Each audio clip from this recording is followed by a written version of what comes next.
বাড়িতে চাপ 1 মাস আগেও কার্ল মার্কসের ছবি টাঙানো ছিল, এখন দেখবেন যেন হয়তো কার্ল মার্কসের ছবি সরিয়ে দিয়ে নরেন্দ্র মোদীর ছবি টাঙিয়ে বসে আছে। জান দেখুন, কার্ল মার্কসের ছবি টাঙানো ছিল। আর একটা বড় কথা বলে দিই, এতটাই যখন অ্যাটাক করেছে তখন তো একটা কথা বলতেই হবে, না বললে হবে না। ওর বউ কেন ওকে ছেড়ে দিয়ে চলে গেছিল?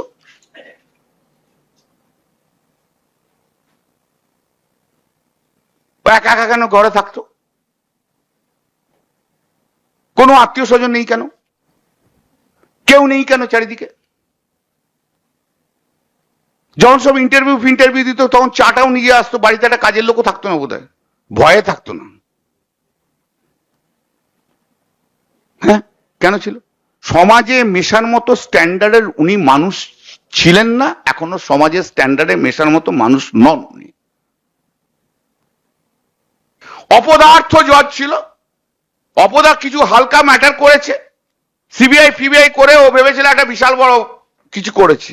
প্রাইমারি টিচার যারা ছিল, তারা প্রাইমারি টিচাররা গত বছর 18ই মে না 19শে মে যখন বিচারপতি তালুকদার এবং আরেকজন বিচারপতি দুজন ডিভিশন বেঞ্চে যে প্রাইমারি টিচারদের টার্মিনেশনকে যখন স্টে করে দেওয়া হলো, তখন প্রাইমারি টিচাররা কলকাতা হাইকোর্টে সন্ধ্যে 6:30 পৌনে 7টার সময় সেই প্রাইমারি টিচাররা স্লোগান তুলেছিল, ছিলে তুমি ভগবান হয়ে গেছো শয়তান। আমি সেদিনকে ওদের বলেছিলাম এটা কথা বলো না, কিন্তু আজকে দেখছি সত্যি সত্যি ও শয়তান। He was a devil in the judiciary. He was a black sheep in the judiciary. ওর পরিচয় কেউ কিচ্ছু জানে না, কিন্তু ওকে কেউ কিছু ওই জানে না কোথা থেকে কে কি এসছে, ওই কেউ কিছু জানে না। ওই নিচে করিডোরে যখন প্র্যাকটিস করতো মাথাটা নিচু করে করে ঘুরে বেড়াতো, হাঁটতো, কোর্টে বোর্ডে কিছু ছিল না। ওই রাজ্য সরকারের 2-4টে মামলা, মোটর ভেহিকলসের মামলা, এছাড়া মামলা নেই। পিটিশনারদের হয়ে কোনো মামলাই করেনি অজু, কোনো মামলাতে জাজমেন্ট রিপোর্টেড নেই। কিন্তু ওই যে বললাম সিপিএম এর একদম পায়ে ধরা লোক ছিল, তাই জন্য কিন্তু সব জায়গায় প্যানেলে গেছে, এসএসসিতে গেছে। এবং বড় ইম্পর্টেন্টলি ও তো এত বড় বড় কথা বলছে, ও যখন এসএসসি লয়ার ছিল 50 থেকে 60খানা ম্যাটারে, কতগুলো পিটিশনার ছিল তার এক একটাতে আমি জানি না, কনসেন্ট দিয়ে কোর্টে ওদের চাকরি পাইয়ে দিয়েছিল, কোর্টে চাকরি পাইয়ে দিয়েছিল। যখন ধনকর যখন এখানে গভর্নর ছিল, প্রাক্তন গভর্নর ধনকর ছিল, তখন ও টেলিফোনে ধনকরের সঙ্গে কথাবার্তা বলতো।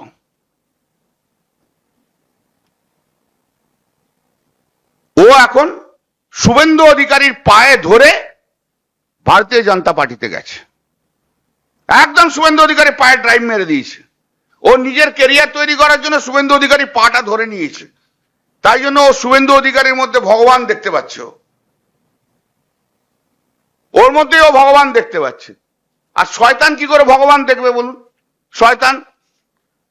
শয়তানের চোখে যে ভগবান হয় সে তাহলে কি হতে পারে আপনারা নিজেরাই বুঝেনি।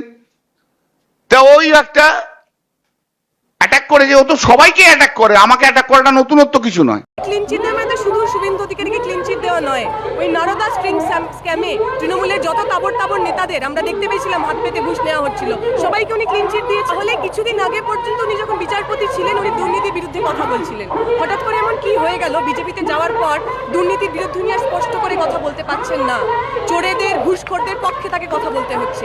এই ভয়টাই আমরা পেয়েছিলাম। উনি যদি বিচারপতি থাকতেন, আরো 4টে মাস ওনার হাতে সময় ছিল, বিচারপতি হিসেবে ওনার কাজটা করতে পারতেন। সেই কাজ না করে নিজের কেরিয়ার রিটায়ারমেন্টের পরবর্তী জীবন বাড়ানোর জন্য উনি বিজেপিতে গেছেন। ওনার ভালো হোক, কিন্তু সাধারণ মানুষের, যে মানুষ ওনার দিকে আশা করেছিল, যে বেকার যুবক যুবতী ছাত্রছাত্রীরা ওনার দিকে তাকিয়েছিল, তাদের উনি আশা ভঙ্গ করলেন, মোহভঙ্গ করলেন। বিজেপি দলে যোগ দিতে চাইছেন, এটা ওনার সিদ্ধান্ত, উনি ওনার সিদ্ধান্ত নেবেন, সেই সিদ্ধান্ত নিয়ে আমাদের তো কোনো কথা নেই। কিন্তু দুটো কথা একেবারে স্পষ্ট। প্রথমত, দুর্নীতির বিরুদ্ধে লড়াই করবার যে গরিমা উনি অর্জন করেছিলেন, চাকরি প্রার্থীরা যে ভরসা করছিল, এই সিদ্ধান্তের মধ্য দিয়ে সেই গরিমা ওর চলে গেল। দুর্নীতির বিরুদ্ধে লড়াই করব, অথচ আমি হয় তৃণমূল নয় বিজেপি করবে, দুটো হয় না। বিজেপি এদেশের সবচাইতে বেশি বড় দুর্নীতিগ্রস্ত দল, যারা ইলেকটোরাল বন্ড করেছে এবং ইলেকটোরাল বন্ডের মারফত 70% টাকা বিজেপি পেয়েছে। দ্বিতীয় সবচেয়ে বড় টাকা যারা পেয়েছে দুর্নীতির টাকা নিশ্চিতভাবেই তারা তৃণমূল। ফলে তৃণমূল অথবা বিজেপিতে থেকে দুর্নীতির বিরুদ্ধে লড়াই করা যায় না, এটা একদম নিশ্চিত। ওনার সিদ্ধান্ত উনি করেছেন, কিন্তু আমার ধারণা এতে ওর গরিমা বলে যেটা ছিল সেই গরিমাটা খর্ব হবে এবং চাকুরি প্রার্থী যারা তারা আশ্বস্তিতে পড়বে। আর এর অ্যাডভান্টেজ নেবে তৃণমূল বলবে যে বিজেপির হয়ে উনি এতদিন ধরে তদন্তের রায় দিচ্ছিলেন, এতদিন ধরে কোর্টের রায় দিচ্ছিলেন। ফলে এটা প্রকারান্তরে তৃণমূলকে সাহায্য করবে অভিজিৎ গাঙ্গুলির এই বড় ভাব অথবা বিজেপির এই সিদ্ধান্ত।